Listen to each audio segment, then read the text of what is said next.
Hey folks, it's John Dar, the science guy, and here's what's happening this month at the Great Lakes Science Center. Folks, February is Health and Wellness Month, and we're going to be celebrating all month long. This month it features a new life science show and one of our most popular workshops ever. Slam Dunk Science is the name of the new life science demonstration, where we'll explore the amazing science behind one of America's favorite sports. I'm talking about the physics of basketball. It's what happens when you mix rockets and basketballs. It's a slam dunk, and it's just in time for the NBA All Star Game. Now, February's featured family science workshop is the popular pig heart dissection. Again, one of my favorites. In this hands on workshop, you can practice being a surgeon and learn how to find and identify the four major chambers of the heart. You can get an up close look at the heart valves that control the movement into and out of the heart. And you can also probe the arteries and veins that bring blood into and out of this incredible muscle. How cool is that? Parents, please note, adult supervision is required for this workshop. Oh, and my friends, don't forget to check out all the great films that are now showing in the Cleveland Clinic Dome Theater. There is a different movie that's playing every hour. Our newest featured film is Dinosaurs of Antarctica, and you definitely don't want to miss it. Plus, we've got two great floors that are filled with interactive exhibits, hands on experiments and activities, space age artifacts, and more. It is the coolest place on Earth. Make sure you check out our website at greatscience.com for more information and to make your reservations. Now, listen, folks, whenever we get together, I always want to leave you with something special, and this month is no exception. I want to take a close up look, at another one of the great exhibits that we have right here at the Science Center. Now, since February is Health and Wellness Month, Andy, one of my favorite scientists at the Great Lakes Science Center, suggested that we check out one of our health related exhibits and our biomedical technology gathering.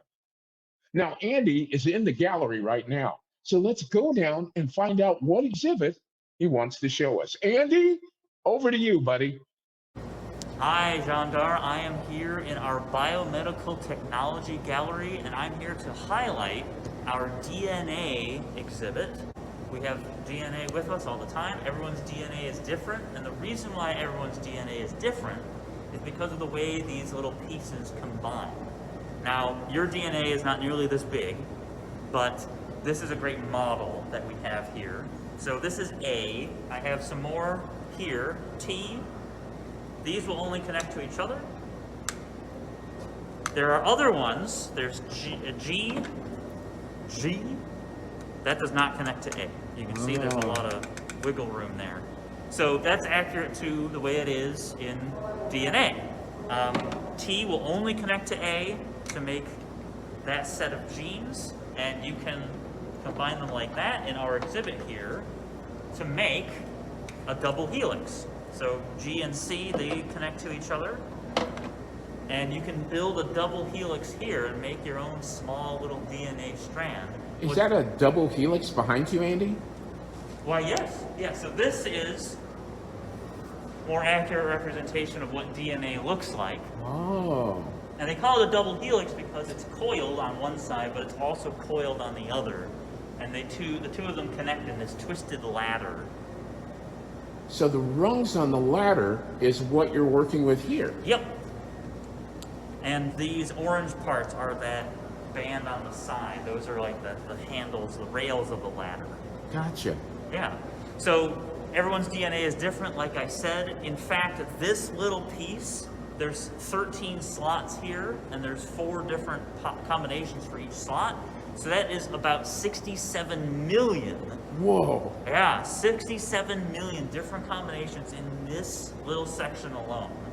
Expand that to a full DNA strand, that is a almost limitless kind of combinations. And that's what makes everybody different. That's pretty incredible. Now, the sign here says that your DNA is about 99.98% identical to every other person. So we're talking about that less than 1% that makes you different from somebody else. Exactly. So we're all human. We all have virtually the same DNA. It's just that 0.02% that makes me different from you, makes you different from someone else. It's absolutely amazing. Wow, so that controls eye color, hair texture, skin tone, and all kinds of other stuff. Absolutely. That's amazing. Here's something that everyone has in common, because we're all human. Your fingers. So I can move my fingers here, and you can see when I move my fingers, there's some movement down here in the tendons. Oh yeah, I see that. So your fingers don't really have a lot of muscle. Most of that movement comes from the tendons. Gotcha. You can actually fool those tendons. So I'm going to move my middle finger like this. I'm going to bend it down, and I'm going to pin it down on this surface here. Oh yeah, I see what you're doing. So that tendon is occupied. So let's see what happens here. I'm going to try to move my fingers. Moving the thumb, yeah, I see that. Thumb is fine. It doesn't have a tendon. It just has all its own muscles, so it's doing its thing. Middle finger, well, I'm not moving the middle finger. My index finger is fine. I can't move my middle finger because it's pinned down. Gotcha. Little finger, Pinky's going, got it. doing good. That ring finger, trying to move my ring finger. Come on. What's happening, Andy? Well, since my middle finger is occupied, it's using that tendon, and so my ring finger, I can't really do much with it. If I put my middle finger up like that, then it's fine. As soon as I put that middle finger down, I can't move my ring finger as much because they share a tendon. Oh. But the middle finger dominates that tendon. So the ring finger is just sort of the second in command with that tendon, and it can't use it as easily when the middle finger is using it already. That's really amazing. It's really cool. Some people can move their middle finger and their ring finger at the same time, but usually that middle finger dominates that tendon. And so just a really interesting quirk of the human body. Wow, that biomedical technology gallery is such a cool place. And thanks to my friend Andy for stopping by. And of course, thanks to all of you for joining us here online.